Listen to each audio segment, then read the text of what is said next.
का काम किया तो 25 करोड़ गरीब गरीबी रेखा से बाहर निकल करके 10 साल के अंदर मुख्य धारा में आ गए। मोदी जी को इसकी बधाई दीजिए, इसके लिए आशीर्वाद दीजिए। भ्रष्टाचार मुक्त भारत बनाने के लिए, भ्रष्टाचारियों को सजा दिलाने के लिए माननीय प्रधानमंत्री जी ने कहा मुझे 400 पार चाहिए। आप भ्रष्टाचारियों को सजा मिले चाहते हो कि नहीं चाहते हो? सब लोग नहीं चाहते। सब लोग चाहते हो? जरा दोनों हाथ उठा बताओ, चाहते हो कि नहीं चाहते हो? जिसने, मोदी जी ने क्या कहा है, ना खाऊंगा न खाने दूंगा, और जिसने भी खाया है पाई पाई वसूल करके देश की और गरीब की भलाई में लगा दूंगा। इसके लिए उन्होंने कहा है 10 साल जो आपने देखा है वो ट्रेलर था। 4 जून 4 बजे 400 पार होने के साथ ही पूरी पिक्चर दिखाने का काम माननीय प्रधानमंत्री नरेंद्र मोदी जी शुरू कर देंगे। अब 400 पार करने के लिए अगर मोदी जी को 400 से अधिक सांसद चाहिए तो ग्वालियर का भी सांसद उसमें होना चाहिए कि नहीं होना चाहिए? दोनों हाथ उठा बताओ, होना चाहिए कि नहीं होना चाहिए? तो ग्वालियर का सांसद, ये ऐतिहासिक सीट है। यहाँ पूज्य राजमाता विजय राजे सिंधिया जी हो, पूज्य अटल बिहारी वाजपेयी जी हो, और यह एक तरह से सीट परंपरागत तरीके से भारतीय जनता पार्टी की रही है। 2014 के लोकसभा चुनाव में भारतीय जनता पार्टी की हवा थी, मोदी जी की हवा थी। 2019 के लोकसभा चुनाव में मोदी जी की आंधी थी, लेकिन 2024 के लोकसभा चुनाव में मोदी जी का तूफान चल रहा है। चल रहा है कि नहीं चल रहा? बताओ, चल रहा है कि नहीं मेरे नौजवान दोस्तों? चल रहा है कि नहीं चल रहा? लेकिन कई बार मेरे भारतीय जनता पार्टी के कार्यकर्ता, समर्थक, मेरे किसान, मेरे नौजवान, मेरी माताएं बहनें, सबको लगता है मोदी जी 400 से अधिक सांसदों के साथ तो जीत ही रहे हैं। अगर हमारे बूथ में 10 वोट कम भी पड़ जाएगा तो क्या फर्क पड़ेगा? फर्क पड़ेगा। मोदी जी के लिए अगर दुनिया का सबसे शक्तिशाली नेता माननीय नरेंद्र मोदी जी को बनाना चाहते हो नहीं बनाना चाहते, तो उनके लिए मैं नारा लगाया करता हूं विधानसभा में, तो मैं 100% वोटों में से 60% वोट हमारा है, 40% वोटों में बंटवारा है, बंटवारे में भी हमारा है। लेकिन लोकसभा में मैं नारा लगाता हूं 100% वोट में से 80% वोट हमारा है, 20% में बंटवारा है, बंटवारे में भी हमारा है, क्योंकि हमने सबका साथ किया है, सबका विकास किया है। कोई भेदभाव किसी योजना में हुआ है क्या? किसान सम्मान निधि जो आपको मिल रही है, उसमें क्या जो किसान है वो किसी जाति बिरादरी समुदाय का हो, किसान है तो उसको सम्मान निधि मिल रही है कि नहीं मिल रही? मेरी लाडली बहना के रूप में जो 1250 रुपया, बताइए, किसी जाति बिरादरी को, अगड़ी जाति हो, पिछड़ी जाति हो, आदिवासी हो, अल्पसंख्यक हो, सबके खाते में जातीय लाडली बहना का पैसा जाता है कि नहीं जाता? कोई भेदभाव हो रहा है? गरीब कल्याण अन्न योजना का राशन सबको मिलता है कि नहीं फ्री मिलता है? हर घर नल से जल पहुंचाने का काम चल रहा है कि नहीं चल रहा है? आधे हाथ उठाते हो, नहीं चल रहा क्या? हर घर नल से, जब हर चीज मोदी जी दे रहे, तो हमें मोदी जी के लिए वोट मांगने जाना चाहिए कि नहीं जाना चाहिए? जाना चाहिए कि नहीं जाना चाहिए? तो आज से आप सब लोगों को मैं विनती करता हूं, हाथ जोड़ करके करता हूं, चरण छू करके करता हूं, कि आज से लेकर के 7 मई तक, जब तक एक वोट आपके बूथ का पड़ ना जाए, आप अपने आप को नरेंद्र मोदी जी समझिएगा। आप अपने बूथ के नरेंद्र मोदी जी हो, आप अपने बूथ के भरत सिंह कुशवाहा जी हो, आप अपने बूथ के मंच पर बैठे हुए नेता के रूप में जो भी पदाधिकारी है, मैं नाम नहीं लेना चाहता, सबको आप जानते हो, आप अपने बूथ के सर्वे सर्वा हो। मेरा बूथ सबसे मजबूत, मेरा बूथ सबसे अधिक वोटों से जीतेगा, यह संकल्प लेकर के दृढ़ निश्चय करके जाइए। मेरे प्रधानमंत्री जी ने जब आपको प्रणाम भेजा तो मुझे एक संदेश भी भेजा है जरा मेरी ओर से कह दीजिएगा। कह दो, ध्यान से सुनिएगा। मोदी जी ने कहा, मैंने कहा था 370 हटाओ, तो मैंने 370 हटा दिया। अब मोदी जी ने कहा है कि प्रणाम कहने के साथ कह दीजिएगा, हर बूथ पर जितना वोट पिछली बार मिला था उसमें 370 वोट बढ़ाओ। बढ़ा सकते हो? बढ़ा सकते हो माता बहन? बढ़ा सकते हो ना 370 वोट? उससे ज्यादा बढ़ाना चाहो तो उसके लिए भी मेरे पास ऑप्शन है, लेकिन मोदी जी ने मुझे 370 वोट जितना पिछली बार मिला है लोकसभा में, उसमें 370 वोट हर बूथ पर बढ़ाना है। ध्यान रखना इस बात को। अगर किसी को लगे मैं 370 से ज्यादा बढ़ा सकता तो मेरे पास एक ऑप्शन है। कहेंगे कौन सा है? 500 साल बाद भगवान श्री राम लला अपने जन्म स्थान पर विराजमान हुए हैं। बताइए, जिस दिन विराजमान हुए हैं आप सब अपने गांव के मंदिरों में बैठ करके सीधा प्रसारण देखे थे कि नहीं देखे थे? बताइए, जो देखे हाथ उठा के बताओ। आप बताइए, खुशी के आंसू बहाए थे कि नहीं बहाए थे? पूरा देश रोया, पूरी दुनिया रोई। कितने हमारे पुरखों का उसके लिए बलिदान हुआ। राम मंदिर ही नहीं, वो राष्ट्र मंदिर है, राष्ट्र के गौरव का मंदिर है। वो मुगल आक्रमणकारियों की निशानी थी जिसे 6 दिसंबर 92 को ढहा दिया गया। और जब माननीय नरेंद्र मोदी जी देश के प्रधानमंत्री बने तो उन्होंने रामलला का भव्य मंदिर बनाने का वादा पूरा करने का काम कर दिया। तो जिसको लगे कि हम राम भक्त के नाते हमें 500 वोट बढ़ाना है, रामलला के चरणों में कमल का पुष्प 500 चढ़ाना, चढ़ा देना। जिन्हें लगे कि भारत मां के चरणों में 370 कमल का फूल चढ़ाना, 370 हटी है, अभी पाकिस्तान के कब्जे वाले कश्मीर में तिरंगा फहराना है, तो मैं कहना चाहता हूं 370 कमल के फूल पिछली बार से ज्यादा मां भारती के चरणों में चढ़ा देना। मेरे प्रधानमंत्री जी दिन रात मेहनत करते हैं। किसके लिए करते हैं? हम सब देशवासियों के लिए करते हैं। और मैं अपने भाषणों में कहा करता हूं कि विश्वास करो तुम मोदी पर, यह नवयुग का निर्माता है। ऐसा नेता इस धरती पर एक बार ही आता है, एक बार ही आता है। वो अपने लिए नहीं आया, हमारे देश के लिए आया, हम सबके परिवार के लिए आया है, वर्तमान पीढ़ी के लिए आया है, आने वाली अनेक पीढ़ियों के लिए आया है। ऐसा भव्य भारत बनाने के लिए आया है कि दुनिया के पीछे भारत चले, ऐसा भारत नहीं, भारत के पीछे दुनिया चले, ऐसा भारत बनाने के लिए आया।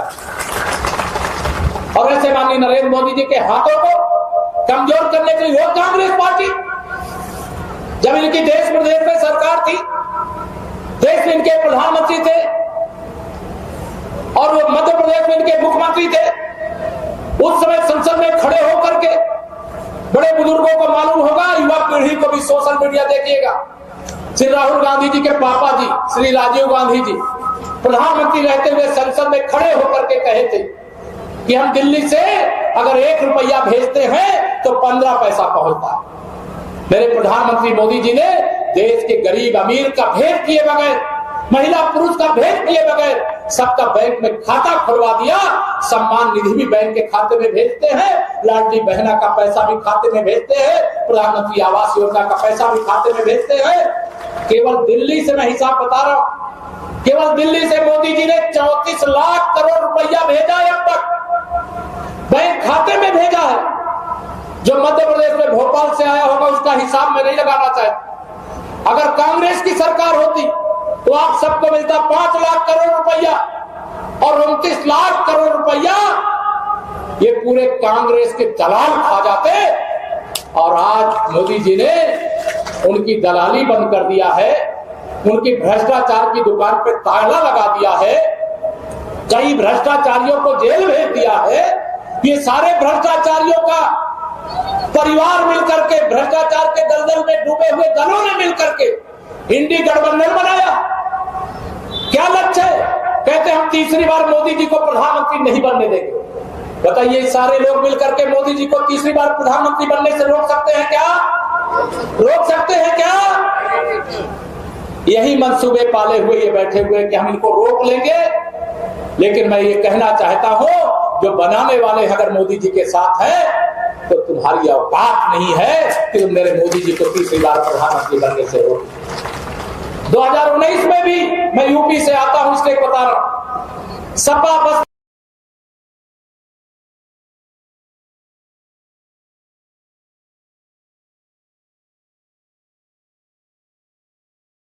कांग्रेस जनता ने ठाना था कि हमें मोदी जी को प्रधानमंत्री बनाना है। इनके गठबंधन के बाद भी उत्तर प्रदेश के अंदर और 303 सांसद कमल के फूल पर देश से जीत करके गए, इसलिए आज हमारी छाती चौड़ी। 2024 के लोकसभा चुनाव में 370 अगर माननीय मोदी जी ने मांगा है, बहुत बड़ा लक्ष्य होगा, बहुत बड़ा उद्देश्य होगा। देश की भलाई के लिए जिसका कहते हैं तेरा वैभव अमर रहे, मां हम दिलचार रहे न रहे, वहीं दूसरी ओर कहते हैं तन समर्पित मन समर्पित और यह जीवन समर्पित। जी चाहता है देश की भूमि, जी चाहता है देश के वासियों, मैं तुम्हें कुछ और करके दूं, जो इसके लिए दिन रात तपस्या करता है। ऐसे माननीय नरेंद्र मोदी जी ने 370 प्लस कमल के फूल मांगे हैं, 370 हर बूथ पे 2019 से ज्यादा वोट मांगे हैं। तो क्या हमारी आपकी जिम्मेदारी नहीं है क्या कि हम दें? आप सबको मैं यही कहने के लिए आया हूं और निवेदन करना चाहता हूं। कई बार क्या होता है, लोगों को लगता है कि नरेंद्र मोदी जी के नेतृत्व पे 400 जीत रहे। हम तो उत्तर प्रदेश से आपको बता रहे हैं 80 की 80 लोकसभा सीटें जीत रहे। उत्तर आज तो इस देश के अंदर गुंडे हो, अपराधी हो, माफिया हो, दंगाई हो, भ्रष्टाचारी हो, इनके दुश्मन माननीय नरेंद्र मोदी जी हैं। लेकिन गरीबों के, किसानों के, बुजुर्गों के, माताओं बहनों के पुजारी अगर कोई है तो वह भी नरेंद्र मोदी जी हैं। अब ये लड़ाई गरीब और अमीर के बीच में है, शोषण करने वाले और सेवा करने वालों के बीच में है। इसलिए 2024 के इस चुनाव में मेरे जोर से इतना ही कहना है, बहुत सारी बातें कह सकता हूं। 7 मई तक जो पूरा समय लगा करके कमल खिलाने के लिए, अगर हमारी केवल हम आप ही नहीं, हमारी आने वाली पीढ़ियों का भी उज्जवल भविष्य हो जाए, उसके लिए आज 27 तारीख है, 6 मई तक मेहनत करना है। जो इतना 6 मई तक का समय लगा सकते हैं, जरा मुझे हाथ उठा करके बताइए, मैं प्रधानमंत्री जी को बता दूं। माताएं बहनें भी लगाएंगे, बहुत मैं प्रणाम करता हूं सबको, बहुत बहुत अभिनंदन करता हूं। या 9 दिन का ही समय लगाना है और 9 दिन का समय लगा दीजिए। और मैं ये नहीं चाहता कि केवल भारत जी को यहां से जिता दीजिए, बल्कि मैं ये चाहता हूं कि जो कांग्रेस का प्रत्याशी उसकी जमानत जब्त करा दीजिए। करा दोगे? तो मोदी जी का क्या कहना है, और जिनके बारे में मैं 2 लाइन लिखा हूं कि घर घर में खुशहाली पहुंचे, बस इतना फर्ज निभा देना। घर घर में खुशहाली पहुंचे, बस इतना फर्ज निभा देना, बाकी सब मोदी कर देंगे। तुम कमल का बटन, तुम कमल का बटन। अभी भारत सिंह जी कह रहे थे कि चाहे मुझे पाताल में रास्ता बना करके नहरों में पानी लाना पड़े, जैसे मोदी जी की गारंटी हर घर नल से जल पहुंचाने की है, वैसे ही मोदी जी के सेना के एक सदस्य के रूप में जब ग्वालियर का आप अपना भाई, बेटा, मित्र, दोस्त जो भी आप मानते हो जब भेजेंगे, तो आप ये ध्यान रखिएगा, हर घर अगर नल से जल पहुंच सकता है तो हर खेत तक पानी भी पहुंच सकता है। कुछ भी असंभव नहीं। अगर हम आज 5वीं अर्थव्यवस्था हैं और मोदी जी ने गारंटी दी है कि तीसरे कार्यकाल में हम तीसरी अर्थव्यवस्था बनेंगे। अब अर्थव्यवस्था का मतलब बहुत मोटा मोटा मेरे गांव के बहुत सारे किसान जो नहीं बहुत जानते, नहीं समझ में आए। अर्थव्यवस्था तीसरे नंबर पर आने का मतलब है जो गरीब आदमी है वह भी अमीर बनेगा, जो अमीर है वो और अमीर बनेगा, जो और अमीर है वो पूरी दुनिया में भारत का झंडा गाड़ने का काम करेगा। अच्छा आप बताओ, अगर मोदी जी नहीं होते तो जम्मू कश्मीर से आतंकवाद समाप्त होता क्या? पुलवामा में जो आतंकवादी हमला हुआ उसके जवाब में हमारा कैप्टन अभिनंदन पाकिस्तान के अंदर घुस करके जाकर के F-16 लड़ाकू विमान, पाकिस्तान का बहुत ताकतवर विमान था, उसको वहां मार गिराया और संयोग से हमारा विमान भी उसमें नुकसान हो गया और हमारा पायलट अभिनंदन कैप्टन उसी पाकिस्तान की धरती पे गिर गया और पाकिस्तान के सैनिकों ने पकड़ लिया। लेकिन आपके 56 इंच के सीने वाले नरेंद्र मोदी जी ने कहा कि अगर 48 घंटे के अंदर कैप्टन अभिनंदन सकुशल भारत वापस नहीं आया तो विश्व के मानचित्र से पाकिस्तान का नामो निशान मिटा दो। आज अब वो भारत नहीं है जिसके सैनिकों के शीश काट करके ले जाते थे कांग्रेस की सरकार में, और कांग्रेस की सरकार संयुक्त राष्ट्र संघ में गिड़गिड़ाती थी। आज वो भारत है जो ईंट का जवाब पत्थर से देता है, गोली का जवाब गोला से देता है। और मैं विश्व हिंदू परिषद के श्री राम जन्मभूमि आंदोलन का सिपाही था। उस समय मैं भाषण में कहा करता था, जो तो को काटा बोवे पाए वो तू भाला, वह भी साला क्या जानेगा पड़ा किसी से। तो आज पाकिस्तान उसी श्रेणी में है। उसके लिए भारत के सैनिकों की ओर से वही है कि अगर तुमने कांटे बोए तो भाला छाती पर ठोकेंगे, ईंट का जवाब पत्थर से देंगे। अब भारत की सीमाओं की ओर कोई आंख उठाने की कोशिश करता है क्या? चीन बड़ा ताकतवर देश था। आप बहुत सोशल मीडिया वाले मेरे मित्र बैठे हो, सबके पास स्मार्टफोन है, माताओं बहनों के पास भी है। गालवान घाटी में चीन से भिड़ंत हो गई हमारे भारत के सैनिकों की। मैंने पहली बार देखा, पाकिस्तान को तो हम लोग बहुत बार हरा चुके हैं, लेकिन चीन के सैनिकों को भारत के सैनिक पटक पटक करके सीमा पर मार रहे थे। छाती चौड़ी हो गई, क्योंकि आप ये ताकत कहां से है? ये ताकत आपने जो अपने उंगली को कस दिया कमल का बटन दबा करके और मोदी जी को प्रधानमंत्री बना करके, इससे सेना को छूट दे दी जाए वो तो पूरे विश्व में तिरंगा फहराने की सामर्थ्य रखती है। लेकिन हमारी सीमा पर हम किसी को आंख दिखाते नहीं, कोई हमें आंख दिखाए उसको बर्दाश्त करते नहीं। आज वो भारत बन गया है। मैं आप सब लोगों से ही अपील करूंगा, 7 मई तक पूरा समय लगा करके कमल के फूल को खिलाने के लिए। हो सकता है आपके प्रत्याशी आपके बीच में पहुंच ना पावे, पहुंचने की कोशिश करते होंगे, लेकिन 5 साल का जो समय होता है उस समय में बहुत सारे काम करने हैं। अभी देश में भी हमारी सरकार है और फिर बनने वाली है। मध्य प्रदेश में अभी आपने 2023 में सरकार बना दिया है, अब 28 में यहाँ का चुनाव आएगा। अगर एक देश एक चुनाव हो गया तो 29 में लोकसभा और विधानसभा का चुनाव साथ होगा मध्य प्रदेश में। तो मैं आप सब लोगों से ये निवेदन करना चाहता हूं कि इस बार के चुनाव को बहुत बड़ी जिम्मेदारी के साथ ये भ्रष्ट कांग्रेस को, जो आईसीयू में पड़ी हुई है, आईसीयू में है कि नहीं बताओ? ऑक्सीजन इसको देना चाहिए क्या? देना चाहिए क्या? सब लोग नहीं बता कर रहे। ऑक्सीजन देना चाहिए क्या? इसका ऑक्सीजन जो बचा खुचा ऑक्सीजन पे बची है ना, इसको छीन लेना चाहिए। मैं उत्तर प्रदेश का नारा लगाया करता हूं, कांग्रेस मुक्त भारत देश। यूपी में तो मेरे लिए रहता है सपा बसपा मुक्त उत्तर प्रदेश। हम लोगों ने उत्तर प्रदेश को कांग्रेस मुक्त कर दिया है, अब मध्य प्रदेश को कांग्रेस मुक्त करने का काम आपको करना है।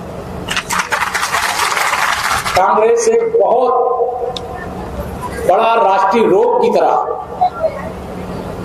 और इस रोग से मुक्ति का मतलब है भारत सभी प्रकार की समस्याओं से मुक्ति पा जाएगा। मुझे मालूम है 2023 में जब मैं आया था तो कांग्रेसी दावे कर रहे थे कि शिवराज चौहान जी की सरकार जा रही है और कांग्रेस की सरकार आ रही, भाजपा सरकार जा रही, कांग्रेस सरकार आ रही। लेकिन आप लोगों ने आशीर्वाद दिया, कांग्रेस सदा के लिए चली गई और भाजपा सदा के लिए आ गई।